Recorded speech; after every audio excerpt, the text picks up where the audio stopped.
Because God will forgive you for not giving tithe, but you're going to reap the harvest of stealing.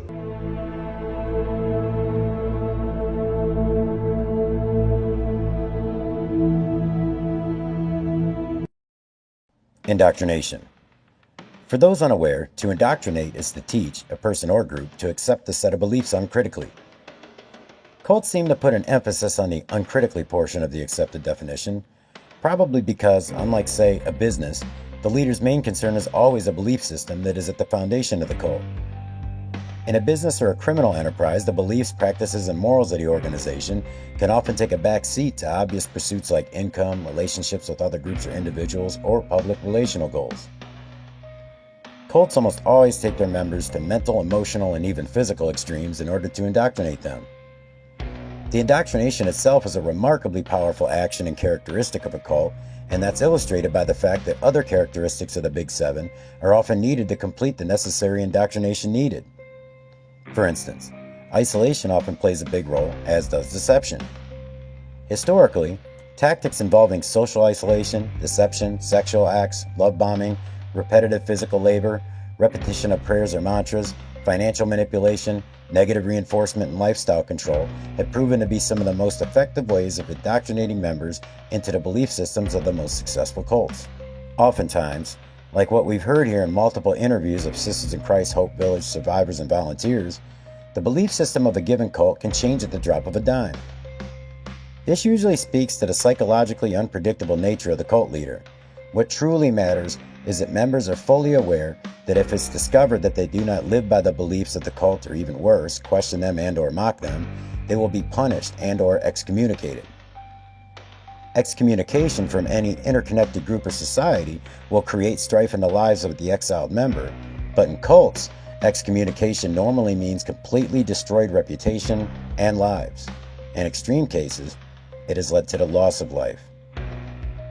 According to both members and volunteers alike, Briscoe and her sidekicks indoctrinate their members with intimidational speeches, braggadocious "I did it if you can't, you're weak" lectures, the repetition of Bible passages from which, in a warped fashion, parallels to Hope Village can be made, periods of intensive physical labor, and of course the us versus them tactic are all utilized to their fullest extents.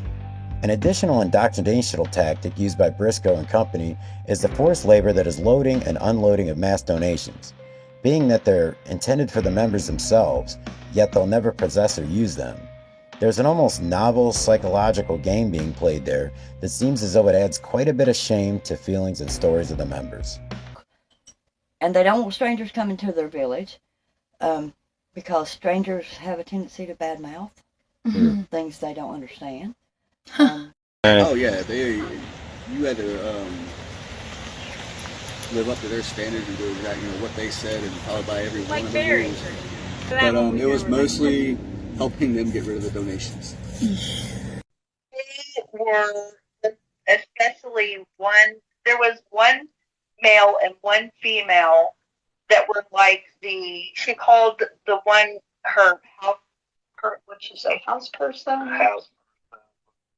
Because they were going to go to dinner with us.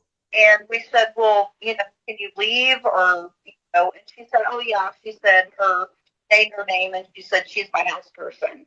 Like she takes care of things whenever they weren't there.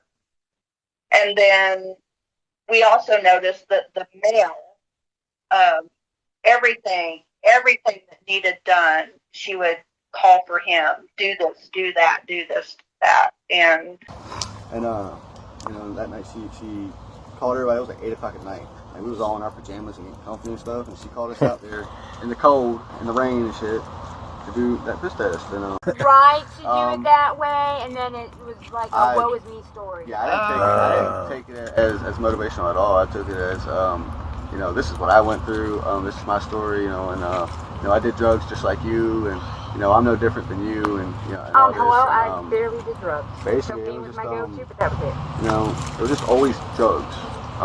Really, if she wanted some motivational speech, it could have been helping us get IDs. You guys survived 14 degrees. Now we will survive 100 degrees out here because of Jesus. from the mobile bathhouse for when most of us, when we got here on this property, we didn't even get to take showers for 3 or 4 weeks. Remember those days, Denise? Remember those days, James and Vicky, Gerald? You remember those days? The you last few people that's come in, y'all got the honor of having that bathhouse. We didn't con that out of nobody. I don't have a dollar. What they say when they say it. I mean, you got when they say jump, you gotta say how high.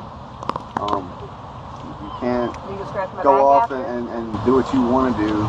She said when you get here, you know, you got your first 4 days, and just lay around and just sleep it off and sweat it out. And I said, well, you know what? I never got my 4 days. Then I told her that. I said, I never got my 4 days. I said, I'm going back to bed. When you're called on a mission for God, you complete that mission for God. You be obedient. Then I remember whenever I was detoxing, it wasn't a detox center that I went to. It wasn't a recovery hub that I went to. It wasn't a Hope Village that I went to. It was Jesus.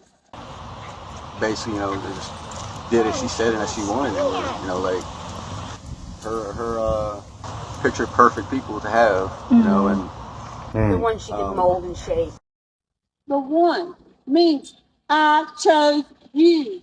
Jesus chose you and you and you and you and you and you and me and my husband and everybody else who turns to Christ. It's about looking at people saying, Gerald, man, you look good. Where you been hiding? We thought you were gone in jail. No, Gerald's been at Hope Village. Gerald's been doing good.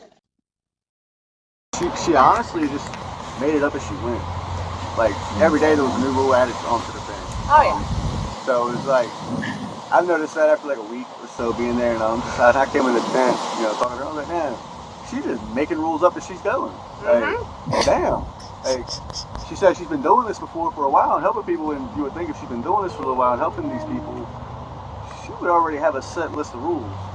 And we said to ourselves, they're like imprisoned slaves. I am not a cult. I've never been a part of a cult. Ronnie's not a cult. So by every available metric, Sisters in Christ Hope Village qualifies as a cult. What now? Well, being that Briscoe has evicted nearly all of her followers and members in the making, and while doing so stated that Hope Village will now be a paid RV park that in some vague way may help the homeless, perhaps there's nothing to worry about unless you're someone who donated your hard-earned money to a person, cause, or project that will no longer exist. But then again, Sisk has stated, just as recently, that supplies, donations, and funding are all saved for the many, many years in which Hope Village will continue on into the future solely to help the homeless by getting them into hot tents. Yet and still, there are the simultaneous claims by Ward that, quote, Debbie and Ronnie have the best program he's ever seen, unquote, when referring to their transitional living, tent to camper to trailer or apartment idea that was realistic enough on video, but that proved to be completely imaginary in real life. When something is so rooted in deception from the start, and its principal actors are all but defined by their lies, things can go in any direction at any time. Is it possible that the three of them, bound by propagandized lies and shared criminal involvement, are purposely muddying the waters in an effort to confuse concerned parties? It doesn't take any particular level of sophistication to craft such a campaign. Perhaps one thing that could prove helpful is that, if the current state of Hope Village is to be taken as a failure, there are a handful of known and established ways that an aspiring cult leader like Briscoe usually proceeds. 1. Denial and doubling down. Some leaders vehemently deny their failure, blaming outsiders or misinterpretation of events to maintain their authority. This can lead the followers doubling down on their devotion, even in the face of contrary evidence. Now this one, well, outside of principles, there are only 3 members at this point whose devotion could be of any consequence, so it could be enough, but this wouldn't be my pick. Acting out with rage. Sometimes failed cult leaders react with rage, particularly if they feel personally embarrassed or challenged. This can manifest in verbal abuse, physical intimidation, or even violent acts. So long as the word keeps spreading in the streets that Hope Village is not the place to end up, Briscoe and her inner circle will not have anyone to abuse, and even the angriest and most embarrassed in her position would be hesitant to hurt anyone outside of the cult itself. Restructuring or rebranding. Some leaders might attempt to salvage their reputation by restructuring the group, rebranding their ideology, or finding new followers. Now, given the recent attempts at improving the public perception of their mission, even though it's caused them to claim multiple missions as their supposed focus, we feel that this could be the most likely reaction. Disappearance or secretiveness. In some cases, leaders might disappear or become heavily guarded, fearing exposure or repercussions from their actions. This feels unlikely due to Briscoe's infatuation with being in the public eye, self-unaliving or violence. In extreme cases, leaders may resort to self-unaliving or violence, either for themselves or for their followers, as seen in the example of Jim Jones in the People's Temple. Now, I hope that this one isn't a possibility, and to be honest, from studying this stuff now, I don't think that it is. Hope Village is a concept that Briscoe built in her mind over a period of many years. A perfect storm, quite literally, forced a social contagion from its dormant state within her head out into western North Carolina's community, somewhat hastily. Just as hard lessons she learned while running her failed and controversial homeless shelter in the latter part of the 2010s taught her things that she needed to know in order to get Hope Village off the ground. Public response, from people like us documenting the grift to likely thousands of rightfully negative comments that she's had to delete off of YouTube and Facebook videos, undoubtedly give her a leg up if she chooses to rebuild and rebrand. She's got the land. She's received the vehicles. She's got a handful of loyal supporters. She's got warehouses full of supplies. And unless she's blown it in ways that we're unaware of, she's collected enough money to live comfortably while plotting her next move. She's got the Bible and a handful of its verses that she believes serve her purpose and plan. And while it's not in the best interest of his career overall to extensively cover Hope Village, she's got John Ward's Appalachian channel to propagandize whatever message she wishes to spread. And, as we've seen again and again, that means immediate and substantial funding for the both of them. She's got her loyal husband, so loyal to her cause, in fact, that he's allowed a 2-year marriage to be sold to the public as one of 10 years, if it means better branding for the organization. She has Eric, the man who claims to be her one success story out of dozens of people who've worked the quote-unquote program. Oh yeah, and she has 2 more people who will soon claim that she's saved their lives as well. A card in her hand that we're downright surprised she hasn't played yet. There's plenty of potential here. 20 years from now, we could be looking back on the spring and early summer of 2025 as what was the Hope Village cult's first tribulation. One that strengthened the organization's mission and put it on the path of long-term growth and prosperity. We hope that this isn't the case, but the more one learns about dangerous cults of the past, the more he recognizes parallels between them and Sisters in Christ Hope Village. What can we do? If you see a video or a post online that doesn't sit right with you, say so. Matter of fact, comment more than once and tag someone to do the same. Perhaps by the time your comment has been deleted, more skeptics will find solace in knowing that their guts are right. If you're within a 100-mile radius of Hope Village, spread the word that Hope Village is not where the homeless need to end up, and share any alternative resources you may know with them, while adding those that we have added at the end of this video and in the description box. Let as many people as you can know that there are ways to survive without being exploited. And some may provide even more than just momentary relief. They may afford someone out there some actual hope. Keep your eyes and ears open for these people, or people like this, especially Debbie.